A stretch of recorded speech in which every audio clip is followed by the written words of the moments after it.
Ah, regarde comme c'est dégueu.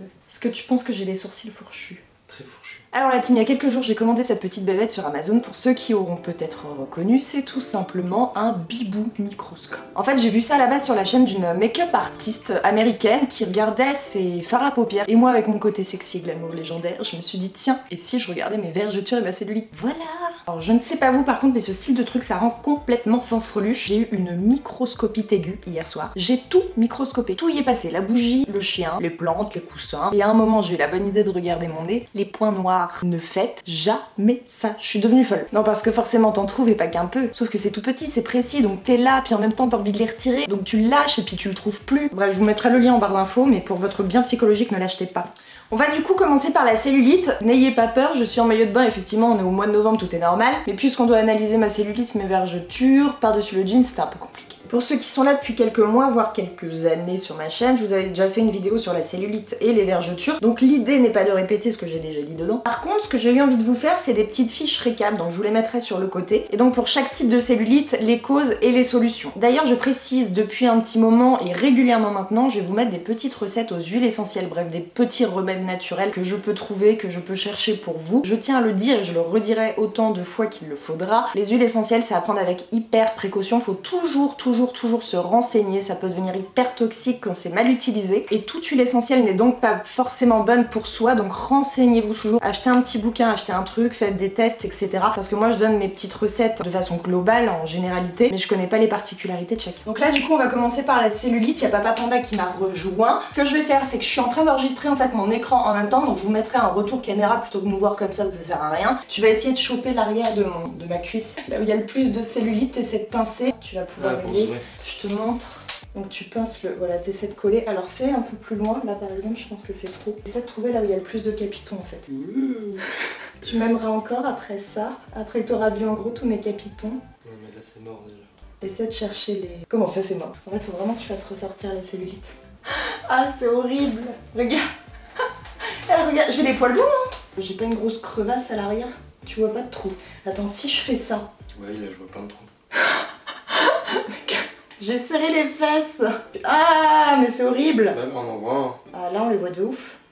Sur le côté de ma main là. Je vois des poils. Bon, la cellulite c'est pas très intéressant parce qu'en fait c'est trop près. Par contre les vergetures ça va être bien. On l'a vu un petit peu mais en fait ça filmait quand même de trop près pour qu'on voit réellement les capitons. Je vais revenir un petit peu sur les solutions contre la cellulite. Alors si le sport et l'alimentation peuvent aider à l'estomper, il faut savoir que mine de rien, une fois qu'elle est installée, il est impossible de totalement la faire jarter. D'un point de vue des études, il a été démontré que c'était les sports dans l'eau qui permettaient le plus d'estomper la cellulite. Donc, par exemple l'aquabiking ou la natation, etc. Car ça associe trois éléments. Donc premièrement la résistance, donc la force que vous mettez pour contrer l'eau, le maintien de la température corporelle dans une eau qui est environ à 28 degrés et l'effet drainant tout simplement de l'eau. Concernant les crèmes, je sais que vous savez ce que je sais, que je vais vous faire savoir. Je vais vous expliquer pourquoi ça ne fonctionne pas, faut que j'arrête avec ça aussi. Leur seule action est de créer une inflammation de la peau, ce qui fait qu'elle se resserre et rendre l'aspect, comme vous l'avez vu via le microscope de Fromage Cottage, moins perceptible. Mais en fait ce n'est que du maquillage, c'est-à-dire que oui ça va être moins perceptible puisque les vaisseaux, toute la peau est resserrée pendant le temps où vous appliquez le mois où vous appliquez la crème, mais ça n'agit pas du tout sur le fondement de la cellulite. Et c'est relativement logique puisque le gras on l'élimine en ayant un déficit calorique, une dépense supérieure. C'est pas en appliquant une crème que du coup on va dépenser plus, enfin où disparaîtrait le gras que les crèmes font éliminer. Donc oui c'est vraiment comme du make-up sur la peau, ça c'est un leurre. Concernant tout ce qui est technique de massage, palpé roulé, cellule M6, etc.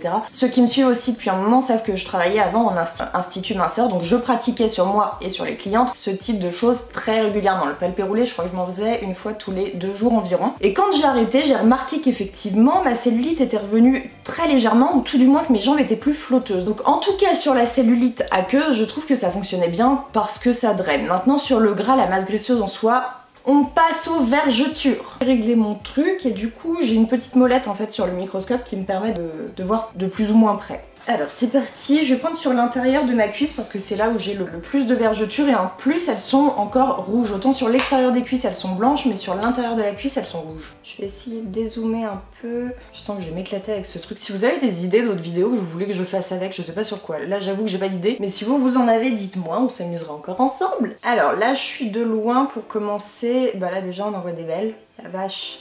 Là il y en a une, je sais pas si vous voyez tout le long. Yes, là on voit bien toute ma zone. Donc là où c'est plus rouge, c'est là où c'est les vergetures. On voit d'ailleurs que ça forme une petite crevasse. Et là d'ailleurs on voit bien, vous savez que les vergetures c'est une cassure de la peau. Et là on voit bien les fibres, en fait c'est comme si c'était les fibres d'élastine. On voit les petits traits, c'est dingue. Je ferai un arrêt sur image pour le montage. Donc petit rappel, les vergetures ça s'apparente au final à une cicatrice. C'est un endroit où la peau a été craquelée, elle a été trop distendue sur un relativement court laps de temps. Les fibres de collagène et l'épiderme se sont brisées. La peau a tenté de se reformer mais malheureusement il n'y avait pas assez de collagène. J'adore, on voit vraiment hyper bien. Et la peau elle est tellement fine, oula, ça c'était un, je sais pas si c'était un poil ou une fibre de pull, j'en sais rien. On voit le sang à travers. Tiens là d'ailleurs bah, ça se voit, on voit les capillaires sanguins en fait en dessous tellement la peau est fine et on voit encore les petites stries de la peau qui s'est cassée et qui s'est reformée que partiellement. Donc ouais je vais vous montrer la différence avec une peau normale versus vergeture. Voilà, peau normale, là on voit bien que les fibres de collagène et d'élastine s'entremêlent, que la peau elle semble hyper solide, hyper quadrillée. Je vous remontre sur la vergeture, peau hyper fine et toute, ça fait vraiment juste des stries, peau normale,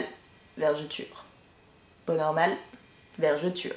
Et du coup les vergetures, puisque ça s'apparente aux cicatrices, comme les cicatrices, outre le laser en soi, vous ne pouvez rien faire. Les crèmes, je vous avais déjà dit, c'est un énorme mensonge, elles vont aider à prévenir en hydratant, en donnant de l'élasticité à votre peau. C'est d'ailleurs pour ça que les femmes qui sont enceintes s'embelligeonnent, mais les femmes qui en sont extrêmement complexées et qui en ont beaucoup, là en l'occurrence c'est vraiment le laser vers quoi il faut se diriger. J'espère aussi vous avoir transmis ma décomplexification, bref le fait que je n'ai pas de complexe spécifique vis-à-vis de ça, que ce soit des vergetures ou de la cellulite. La cellulite un petit peu, ça dépend de l'année en fait, j'ai mes périodes, mais les vergetures ça ne m'a jamais complexée. J'en ai sur l'extérieur des cuisses, j'en ai sur les fesses, j'en ai sur la poitrine, j'en ai sur l'intérieur des cuisses, derrière les genoux, j'en ai quand même pas mal, mais c'est vraiment un truc qui ne m'a jamais dérangé parce que je pars du principe en fait où quand quelque chose sur son corps est irrémédiable, ben on ne doit vraiment pas se focaliser dessus parce que puisqu'on peut pas le changer, de toute façon c'est se pourrir la vie pour rien. Voilà, vidéo un petit peu plus fun que d'habitude, mais j'espère quand même vous avoir appris 2-3 trucs. N'oubliez pas de vous abonner à la chaîne, c'est gratuit, c'est déduit des impôts, de liker la vidéo si elle vous a plu. Et donc j'ai parlé de mes vergetures, de ma cellulite en toute détente aujourd'hui avec vous, donc j'espère que ça vous fera prendre un petit peu de recul sur tout ça. Je vous fais des gros bisous et je vous dis à la semaine prochaine.